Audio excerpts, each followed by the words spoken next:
ត្រីស្ងាត់សូនឈឹងសំឡឹងមើលទៅមេឃនឹកដល់គ្រាដែលយើងធ្លាប់ក្បែរទឹកភ្នែកហូរដោយមិនដឹងខ្លួនអនុស្សាវរីយ៍ចាំងនៅតែតាមឡងបន្លាចចិត្តស្ងួនតើពេលនេះអូននៅទីណាតើមានដឹងទេថាបងនឹកខ្យល់ត្រជាក់បក់មករងា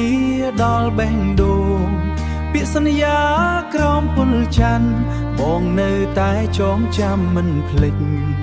ទូនបីពេលនេះរូបអូនដើរចេញទៅឆ្ងាយបាត់សូនឈឹងក៏ចិត្តមួយនេះនៅតែរងចាំក៏ចិត្តមួយនេះទោះដឹងថាគ្មានសង្ឃឹមនិស័យអើយហេតុអ្វីឲ្យយើងជួបគ្នាហើយបែកទុកឲ្យបងនៅយំសង្រេងម្នាក់ឯងក្នុងភាពឯកាបេះដូងបងឈឺស្ទើរធ្លីព្រោះតែពាក្យថាស្រឡាញ់ខ្លាំងពេកតើត្រូវធ្វើបែបណាទើបអាចបំភ្លេចរូបអូនបានតើត្រូវធ្វើបែបណាទើបអាចបំភ្លេចរូបអូនបានផ្កាយលើមេឃរាយមុនដូចភ្នែកអូនដែលធ្លាប់សំឡឹង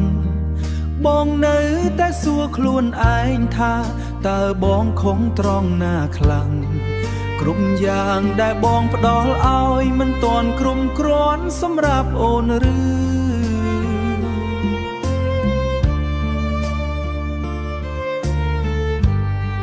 ទើបបានជាស្រងមាសមេ